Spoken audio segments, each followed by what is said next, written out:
Hello friends, तो इस video में मैं पढ़ाने वाली हूँ फार्माकोलॉजी 2 सब्जेक्ट और उसमें टॉपिक है हमारा drugs are used in CHF. मैं इस वीडियो में सिर्फ और सिर्फ सीएचएफ क्या है और उस किस वजह से हो रहा है, उसका कॉजेस क्या है, उसके जस्ट इंट्रो ही देने वाली हूँ। बाकी सब वीडियो में उसका पूरा पोर्शन कवर कर दूंगी धीरे धीरे से, क्योंकि ये drugs are used in CHF जो टॉपिक है हमारा वो बहुत ही लंबा है, इसीलिए। तो सबसे पहले हम जब इस टॉपिक की शुरुआत करते हैं तो हमें पता होना चाहिए कि हमारा सीएचएफ मतलब कि क्या। तो सीएचएफ मतलब कि कार्डियक हार्ट फेल्चर। तो उसको हम कैसे डिफाइन कर सकते हैं? तो सीएचएफ मतलब कि हमारा कार्डियक हार्ट फेल्चर एक ऐसी क्रोनिक कंडीशन है कि जिसमें हमारा हार्ट जो रहता है वो अनएबल होता है कि सफिशिएंट अमाउंट में ब्लड को पंप कर सके।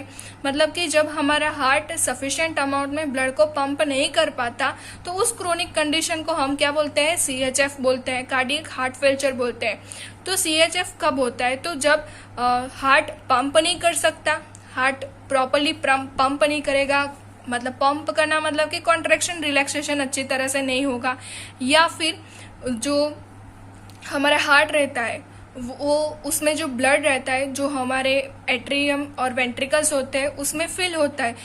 तो ब्लड जब फिल हो रहा है तो सफिशिएंट क्वांटिटी में फिल नहीं हो रहा है, या फिर फिल होके आगे पंप नहीं कर पा रहा है, कार्डियक आउटपुट अच्छी तरह से नहीं दे रहा है, तो हमें सीएचएफ हो सकता है। और दूसरी बात ये है कि हम जब हार्ट पंप करना बंद कर देगा या फिर फील नहीं हो सकेगा, या फिर फीलिंग कर रहा है लेकिन आउटपुट नहीं दे रहा है, तो ये सब चीजें कब होगी? जब सिस्टोलिक एंड डायस्टोलिक डिसफंक्शन होंगे।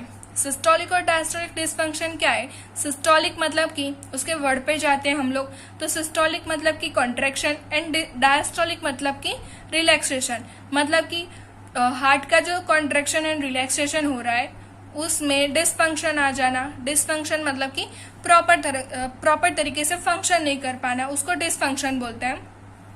तो सिस्टोलिक डिसफंक्शन से सीएचएफ कैसे होता है ये देखते हैं।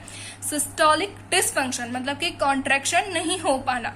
तो कॉन्ट्रैक्शन नहीं होगा तो हमारे वेंट्रिकल्स कैसे रहेंगे? डायलेटेड रहेंगे। एट्रियम भी डायलेटेड ही रहेंगे, लेकिन हमारा राइट वेंट्रिकल है जो हमारा ब्लड पल्मोनरी रूट में ले जाता है, और लेफ्ट वेंट्रिकल रहता है। लेफ्ट वेंट्रिकल हमें क्या देता है? कार्डियक आउटपुट देता है, एओर्टा में ब्लड को पंप करता है।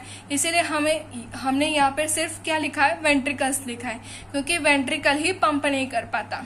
सिस्टोलिक डिसफंक्शन होने की वजह से वो कॉन्ट्रैक्ट नहीं होगा, इसीलिए हमारा वेंट्रिकल डायलेटेड पोजिशन में ही रहेगा।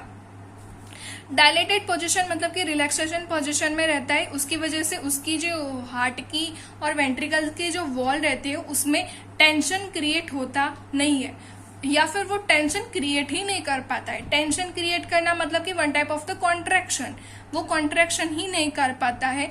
उसकी वजह से जो सफिशिएंट अमाउंट ऑफ ब्लड जो रहता है, जो एट्रियम में से वेंट्रिकल में आता तो जरूर है, लेकिन वो आगे वेंट्रिकल के आगे वो पंप नहीं कर सकता। वेंट्रिकल ही पंप नहीं कर सकता, मतलब कि हार्ट पंप नहीं कर सकता। तो ऐसे सिस्टोलिक डिसफंक्शन मतलब कि कॉन्ट्रैक्शन ना होने से ऐसे सीएचएफ हो रहा है। कैसे? कि जैसे कि वो वेंट्रिकल डायलेटेड रहते हैं, रिलैक्सेशन पोजीशन में ही रहते हैं, उसकी वजह से हार्ट पंप नहीं कर पाता या फिर ब्लड को इजेक्ट नहीं कर पाता। अब देखते हैं डायस्टोलिक डिसफंक्शन। डायस्टोलिक डिसफंक्शन मतलब कि डायस्टोल मतलब रिलैक्सेशन, और रिलैक्सेशन नहीं कर पाना, तो उसे बोलते हैं डायस्टोलिक डिसफंक्शन। तो रिलैक्सेशन नहीं कर पाना मतलब कि वेंट्रिकल कैसे रहेंगे? कॉन्ट्रैक्टेड रहेंगे, और वेंट्रिकुलर की जो वॉल रहती है वो एट्रियम से ज्यादा थिक रहती है। अगर सोचे कि वो कॉन्ट्रैक्टेड पोजिशन में ही रह रहा है तो हमारा वेंट्रिकुलर का जो फीलिंग हो रहा है ब्लड से वो नहीं हो पाएगा। क्यों? कि देखिए यहाँ पे सिस्टोलिक डिसफंक्शन आता है तो भी सीएचएफ होता है, डायस्टोलिक डिसफंक्शन आता है तो भी सीएचएफ होता है। मतलब कि हार्ट अगर कॉन्ट्रैक्शन और रिलैक्सेशन प्रॉपर तरीके से कर पा रहा है तो ही हमारा ब्लड सफिशिएंट अमाउंट में इजेक्ट हो रहा है, हमारी बॉडी में अच्छी तरह से सर्कुलेट हो पा रहा है। अगर उन दोनों में से अगर कॉन्ट्रैक्शन हो रहा है तो भी हार्ट पंप नहीं कर पाएगा, और रिलैक्सेशन ही हो रहा है तो हमारा हार्ट पंप नहीं कर पाएगा, उसकी वजह से हमारा क्या होगा? सीएचएफ होगा। तो ऐसे CHF मतलब कि कॉन्ट्रैक्शन और रिलैक्सेशन दोनों बहुत ही ज़रूरी है।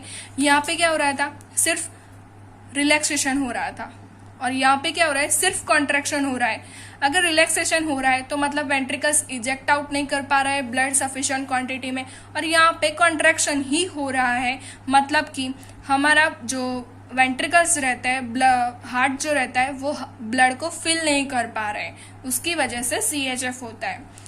अब heart fail systolic and diastolic dysfunction से होते हैं, मतलब कि पेशेंट में या तो फिर सिस्टोलिक डिसफंक्शन हो उसकी वजह से CHF होता है, या तो फिर पेशेंट में डायस्टोलिक डिसफंक्शन हो उसकी वजह से CHF हो रहा है। तो ये दोनों चीजें जो CHF कर रही है वो दोनों इंडिविजुअल भी हो सकती है और बहुत डिसफंक्शन भी पेशेंट में हो सकते हैं। जब किसी पेशेंट में बहुत डिसफंक्शन है, मतलब कि सिस्टोलिक भी है और डायस्टोलिक डिसफंक्शन है, कभी कभी कॉन्ट्रैक्ट हो रहा है तो कभी कभी रिलैक्स हो रहा है, लेकिन दोनों साथ में हो रहे नहीं है, तो ऐसे में जो CHF रहता है वो ज्यादा लॉन्ग स्टैंडिंग रहता है।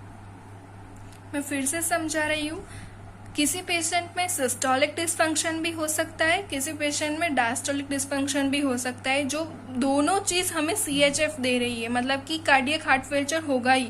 लेकिन किसी किसी पेशेंट्स में बोथ द डिसफंक्शन रहते हैं, मतलब सिस्टोलिक भी रहता है डायस्टोलिक भी रहता है, उसकी वजह से लॉन्ग लास्टिंग CHF होता है। इस वीडियो में सिर्फ मैंने इंट्रोडक्शन ही दिया है, आगे से दूसरे वीडियोज में मैं CHF की मैकेनिज्म, उसके ट्रीटमेंट में उसका क्लासिफिकेशन आता है, वो सब चीज़ें कवर कर लूँगी, ठीक है। अगर आपको ये वीडियो पसंद आई हो, समझ में आया हो, तो लाइक और सब्सक्राइब ज़रूर से कीजिए। Thank you.